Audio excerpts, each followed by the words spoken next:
Bonjour à tous, bienvenue pour cette nouvelle sphère lunaire, cette pleine lune du 13 juillet qui se déroule dans l'énergie du Capricorne. J'espère que vous allez bien depuis la nouvelle lune du 29 juin, une nouvelle lune qui, pour rappel, était conjointe à la lune noire. Donc ça nous montrait bien qu'on entrait dans un cycle de transformation, d'épuration également par rapport à notre vulnérabilité, par rapport à nos émotions. Et là, qu'est-ce que vient nous dire cette pleine lune? C'est que ce qui nous fait peur, ce qui est de l'ordre de la vulnérabilité à l'intérieur de nous, ce qui est de l'ordre de l'émotionnel, on a l'habitude de tasser, certaines émotions afin de continuer à vivre et faire comme si de rien n'était. Et bien là, entre guillemets, ça ne va plus être possible en fait. Donc on va voir ça ensemble, dans cette carte de la pleine lune en Capricorne. Une pleine lune conjointe à la fois à Mercure et à Pluton, et bien sûr ensemble au cours de cette vidéo, on va pouvoir voir tout ce détail. Je suis Farah Savi, alias Osalé, et je vous accompagne pour aller justement au-delà de vos peurs, de vos croyances, en apportant de la clarté, avec notamment ici l'astrologie, parce que je vais considérer qu'on peut tous créer notre réalité si on accepte de se regarder. Voilà, c'est la base. Sans plus tarder, on va regarder cette carte de pleine lune. Donc moi, je vais l'afficher pour moi, là, sous les yeux.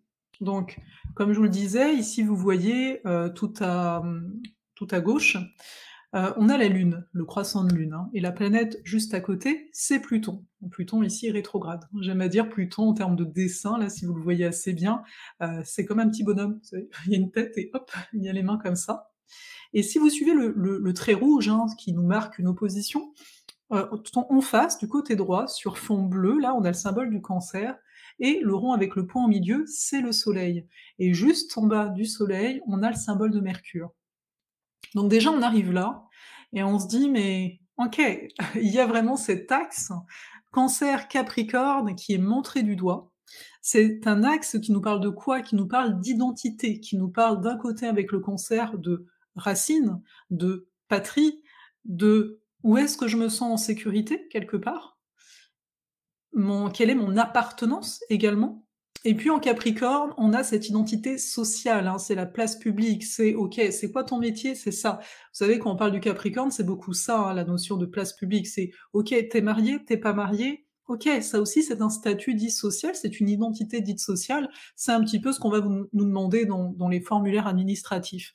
Donc, on est dans un axe identitaire entre des racines, des racines qu'on se doit de construire, et par là même, si nos racines sont fortes, on va pouvoir avoir une existence, une identité sociale. Donc cette lune, elle met le doigt dessus. Elle met le doigt dessus et surtout, comme il y a Pluton qui est ici, Pluton nous parle entre autres de nos peurs, nous parle de ce qui est caché, donc tout ce qui est de l'ordre de l'inconscient. Et le fait que le soleil, c'est une pleine lune, vous voyez bien, quand vous êtes dehors en pleine lune, vous voyez les choses, et bien là, c'est ça qu'on va voir. On va voir nos angoisses, on va voir nos colères, on va voir toutes les émotions, lune Capricorne, qu'on a essayé de contenir jusqu'ici. On va voir également, nos besoins, parce qu'une lune Capricorne, il y a un besoin d'être reconnu socialement, il y a un besoin de prendre sa place, mais là, comme il y a Pluton, voilà, on va voir nos peurs. Pourquoi on a du mal à prendre notre place? Qu'est-ce qui nous fait peur? Il peut y avoir un besoin de contrôle aussi qui est mis en lumière, et comme il y a Pluton à côté, il y a vraiment cette notion, il est temps de lâcher prise, voilà. Donc c'est d'observer toujours, j'aime bien faire le lien entre la pleine lune et la nouvelle lune, d'observer où est-ce que vous étiez fin juin, le 29 juin, là, à peu près. Qu'est-ce qui se passait pour vous? Et là, aux alentours du 13 juillet, ça commence 3 jours avant, 3 jours après, pour certains même une semaine avant, mais de voir, OK, où j'en suis par rapport à qu'est-ce qui s'est passé fin juin? Au niveau de qu'est-ce qui se jouait à l'intérieur de moi? Par rapport à peut-être un événement qui s'est produit en tant que tel et qui vous poursuit. Il y a une mise en lumière. Comme vous en avez maintenant l'habitude, j'aime à regarder le degré Sabian, pour faire simple, pour ceux que ce serait la première fois que vous êtes là. Le degré Sabian, c'est quoi? Le zodiaque est composé de 360 degrés, il y a 12 signes du zodiaque, il y a 30 degrés par signe, et chacun de ces degrés possède une symbolique. Donc c'est une phrase un petit peu poétique, que je vais vous lire en fait, par rapport ici au degré de cette pleine lune, et qui nous apporte, j'ai envie de vous dire, une vision un peu plus, on va dire, j'ai envie de dire envolé, mais envolé dans le sens, ça nous ouvre en fait en termes de notre vision personnelle. Donc pour cette, pleine lune, hein, on est au 22e degré du Capricorne et ce 22e degré, hein, nous dit: «En acceptant la défaite de bonne grâce, un général montre la noblesse de son caractère». Donc ici, on nous parle de quoi? Hein, je vais vous la refaire. En acceptant la défaite de bonne grâce, un général montre la noblesse de son caractère. Donc là, on parle d'un côté d'une défaite, donc d'un échec.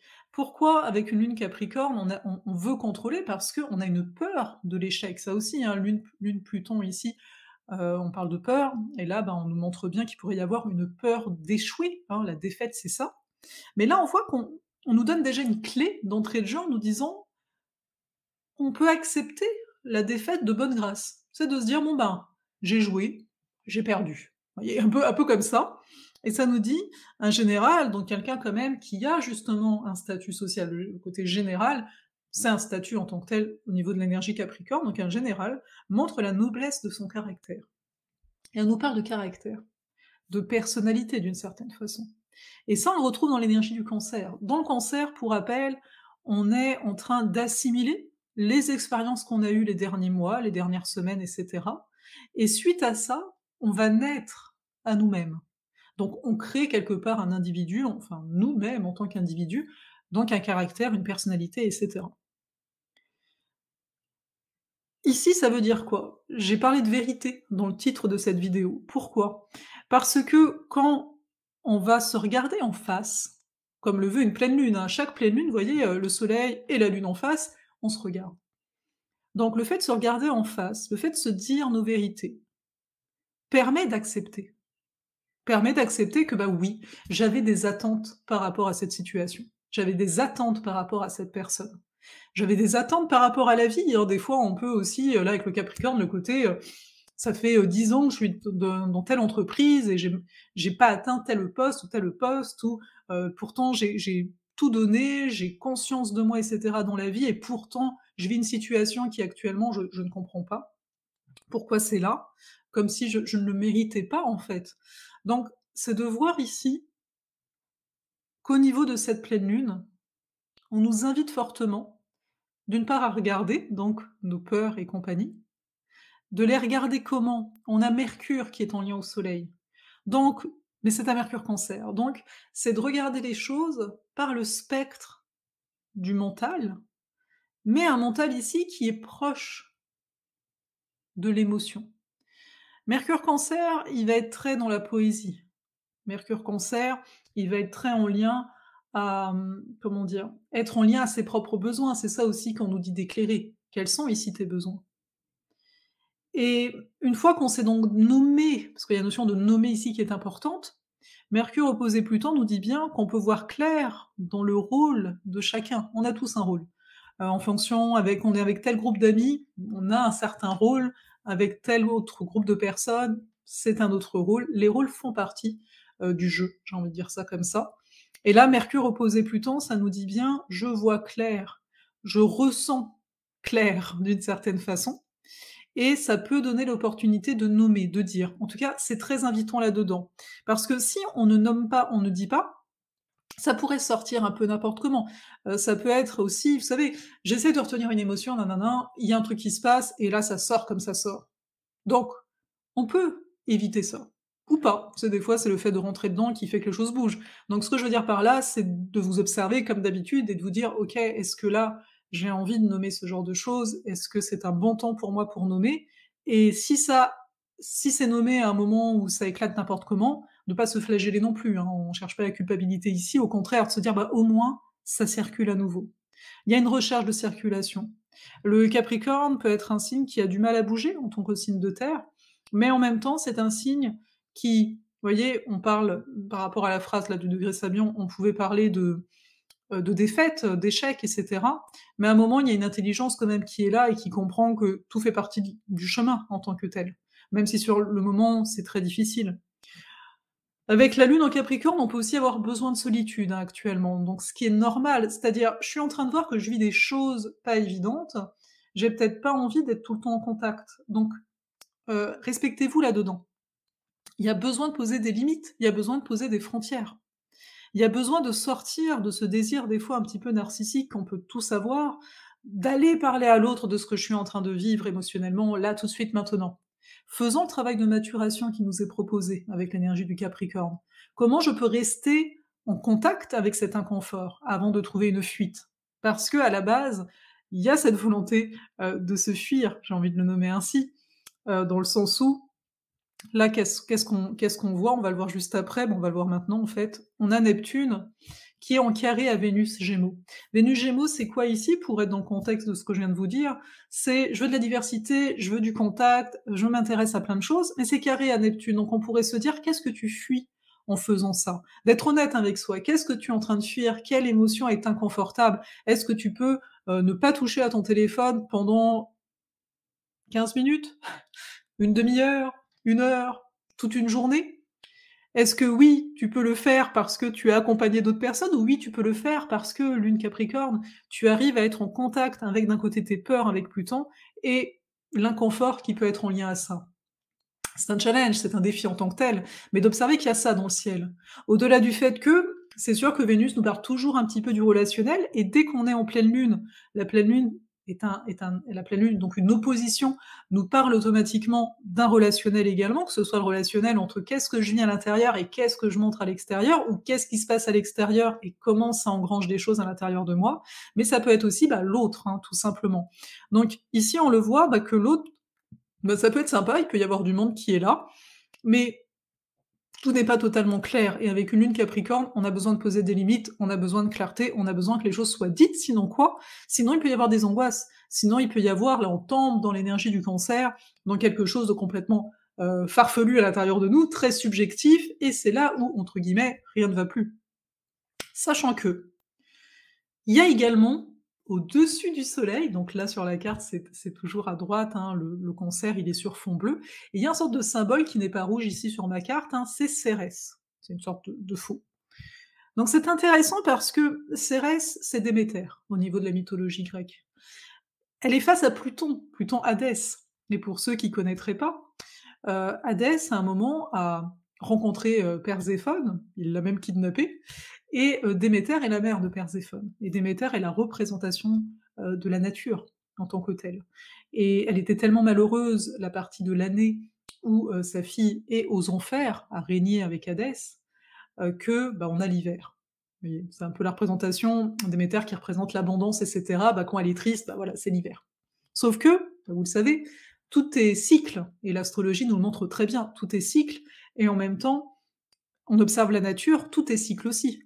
Je veux dire, même dans un endroit, où les saisons sont peut-être pas aussi marquées, que, dans le côté continental, eh bien, les feuilles, d'un arbre, à un moment, elle va mourir et il y en a une autre, et cetera. On le voit bien qu'il y a toujours un cheminement comme ça. Il suffit de regarder nos cheveux, on en perd, c'est pas non plus c'est là et ça ne bouge jamais, non. On voit cette évolution, ce cycle, et cetera. Donc là, le fait que Déméter soit présente avec le soleil nous montre une force qu'on a pu avoir tendance à oublier, c'est-à-dire notre capacité à nous relier à notre propre cycle, à notre propre rythme. D'où la lune Capricorne, encore une fois, il y a un besoin de solitude. Pourquoi? Quand je suis seule, je n'ai pas d'autres énergies qui viennent me parasiter. Quand je suis seule, je peux ressentir. Mes peurs, oui, mais aussi mon rythme. Donc pour moi, le fait que Cérès soit là, ça nous dit bien qu'il y a des choses aussi à couper, mais pour ça, il faut se retrouver seul. C'est-à-dire, je me retrouve seule et je remarque qu'en fait, j'ai telle émotion qui me parasite sans arrêt, et quand j'ai une émotion, il y a Mercure pas loin, j'ai des croyances, des pensées par rapport à cette émotion. Donc je me rajoute une certaine couche, et Cérès, hein, vient dire: «OK, qu'est-ce qui te nourrit encore? Qu'est-ce qui te nourrit plus?» Et donc de venir couper ce qui ne nourrit plus ici.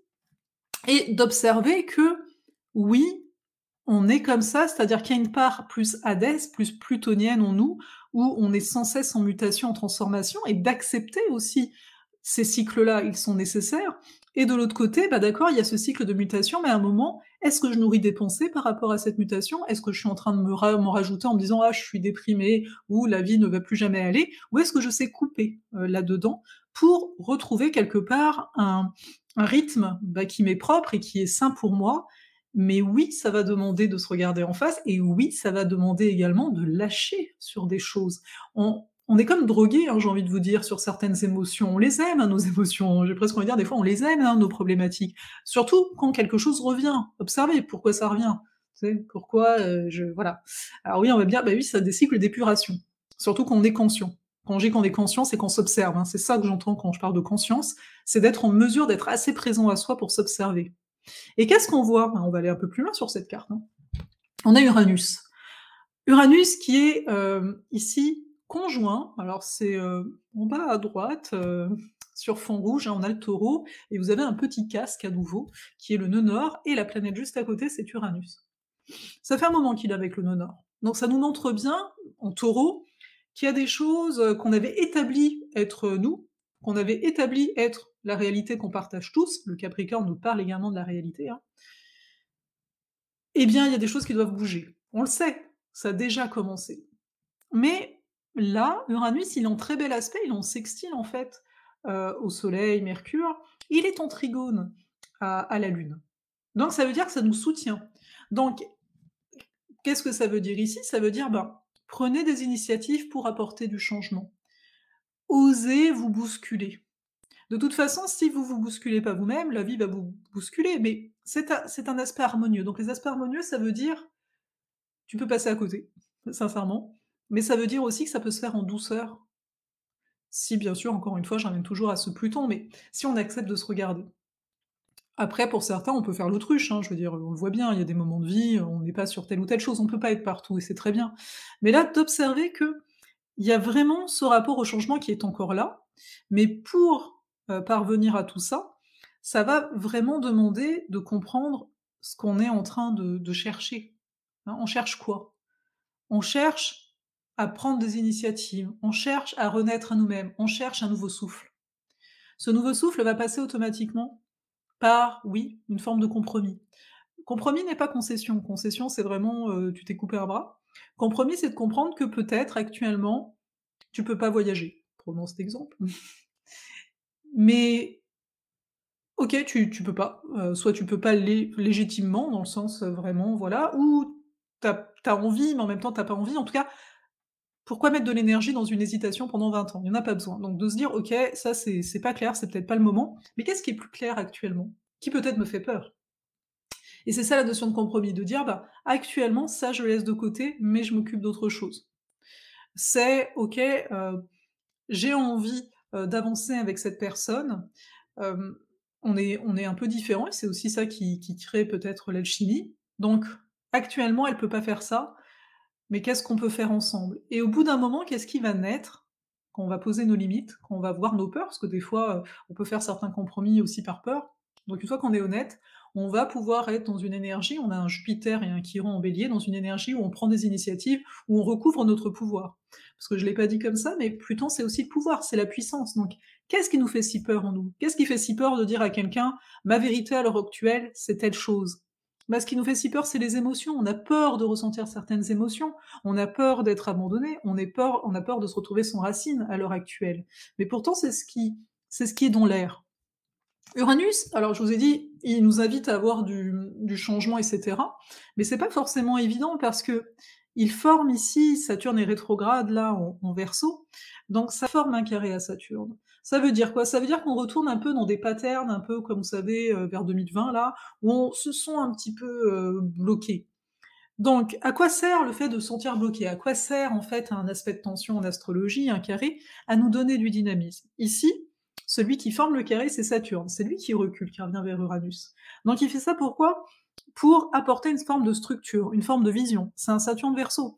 Là, ce qu'on établit actuellement, c'est de se dire: «Comment ça peut être pérenne pour plus tard?» Voyez que si votre situation, vous la trouvez un petit peu, lente ou ce genre de choses maintenant, c'est pour vraiment mieux repartir après. Saturne est en très bel aspect à Vénus, hein, pendant ce temps-là. Donc, même si, je vous le disais tout à l'heure, on peut fuir, on peut aussi se dire: «Attends, il y a fuite et fuite». Il y a la fuite quand je fais les choses, quand je fais 36 000 choses à la fois. Je regarde mon téléphone, je regarde une série, je suis en train d'écouter une amie qui est en train de me parler, je fais autre chose. Là, on est dans la fuite, dans une multiplicité qui ne nous fait pas du bien. Mais ça peut être aussi, j'ai des intérêts multiples et là, parce que j'ai envie de les réaliser justement pour plus tard, parce que ça va m'apporter à moi, hein, déjà, eh bien, je vais me discipliner, je vais m'apporter une discipline. Mais donc, oui, ça veut dire faire un choix. De toute façon, on a Mars aussi en Taureau, hein, donc dès qu'il y a une planète en Taureau comme ça, enfin même il y en a plusieurs, ça nous parle de choix, ça nous parle d'engagement, hein. L'engagement nécessite une perte automatique. Voilà, si je consacre là maintenant du temps à faire cette vidéo, eh bien je fais pas autre chose pendant ce temps-là, vous voyez ce que je veux dire? Donc la perte est toute relative. C'est une histoire de priorité. Qu'est-ce qui est prioritaire pour moi ici et maintenant? Est-ce que ça veut dire que les autres choses, je ne vais pas les faire? Eh bien peut-être que oui. C'est-à-dire que parfois on s'en demande beaucoup, surtout il y a une exigence, hein, une Lune Capricorne a une certaine exigence, Saturne rétro là pendant cette période aussi, et des fois on peut trop s'en mettre. Et donc oui, hein, il y a peut-être des trucs qui finalement ne sont pas si urgents, importants que ça, et qui vont disparaître, mais c'est très bien. Un Mars Taureau ici, il nous parle de prendre notre temps, il nous parle de profiter, du voyage, il nous parle aussi on peut être un très grand, bûcheur, hein, travailler fort avec un Mars Taureau, mais comme c'est carré à Pluton, toujours un petit peu, hein, c'est moins fort, c'était au 1er juillet, hein, où c'était très, très, fight. Donc ce carré nous dit bien qu'il y a des colères, nous dit bien que il peut y avoir une volonté aussi de travailler fort, hein. Il peut y avoir une certaine concentration, limite une obsession de faire avec un carré comme ça. Donc j'inviterai chacun ici à s'observer, hein, tout simplement, pour voir comment ça résonne, comment ça joue chez vous. Donc voilà ce que j'avais à vous dire, peu importe comment on exprime ça, par rapport à cette pleine lune. C'est une pleine lune, bah, comme vous l'avez vu, assez intense, hein, en tant que telle. Mais ouais, pour moi, je pense que ça va être très, très libératoire, hein. Il faut pas hésiter avec ça. Que vous dire? Si vous avez envie, hein, au 13 juillet justement, avec, l'Astrosphère, les membres de l'Astrosphère, on a un atelier autour ici, de la maison 5 en astrologie, alors autour du plaisir en fait, hein, se permettre, la permission et également la notion de reconnaissance, hein. La maison 5 peut nous parler beaucoup d'un quand on a des planètes dedans, d'un désir de reconnaissance. Donc là, je vous convie, hein, tout simplement à rejoindre l'Astrosphère si vous en avez le goût. C'est un abonnement mensuel où vous avez en plus mon accompagnement individuel, hein, il n'y a pas que du groupe, il y a un PDF aussi d'une trentaine de pages, vous regarderez les détails, mais pour moi, là, quand je vous parle de ça, c'est surtout que je sais que l'atelier va permettre pas mal de déblocages, comme celui du mois dernier sur le cancer. Donc voilà, invitation lancée. Si vous regardez cette vidéo avant le 7 juillet, sachez encore une fois qu'il y a un recalibrage stellaire, en date du 7 juillet, donc le recalibrage stellaire, c'est un soin de groupe à distance, vous donnez ce que vous voulez. C'est une expérience qui permet finalement d'intégrer les énergies en cours, hein, c'est ça la notion de recalibrage. Donc voilà, si ça vous parle, vous êtes aussi les très bienvenus. Je vais m'arrêter là. N'hésitez pas, si vous voulez plus de vidéos au niveau de l'astrologie, de vous abonner à ma chaîne, parce que ben, là, je vais créer encore de nouvelles vidéos, de nouvelles capsules. D'ailleurs, je ne sais pas si vous avez vu les AstroView, donc des interviews que je fais avec des invités, où je regarde leur carte du ciel. Donc on se parle, mais bah, beaucoup avec l'appui de l'astrologie. Donc si vous aimez ça en fait, bah, de comprendre un peu, ok, qu'est-ce que la personne elle a vécu par rapport à sa carte, bah, voilà, vous avez ça sur la chaîne actuellement. Et puis petit à petit, je vais vous faire des vidéos sur les signes, sur ce genre de choses. Donc voilà, n'hésitez pas, d'ailleurs si vous partagez ou si vous aimez, ça m'aide beaucoup là-dessus, enfin ça aide la vidéo à être vue, hein, tant qu'à y être, donc bah, je vous remercie, parce que je sais qu'il y en a, ils le font déjà. Donc un gros merci, et un grand merci pour votre présence, et passez un excellent été.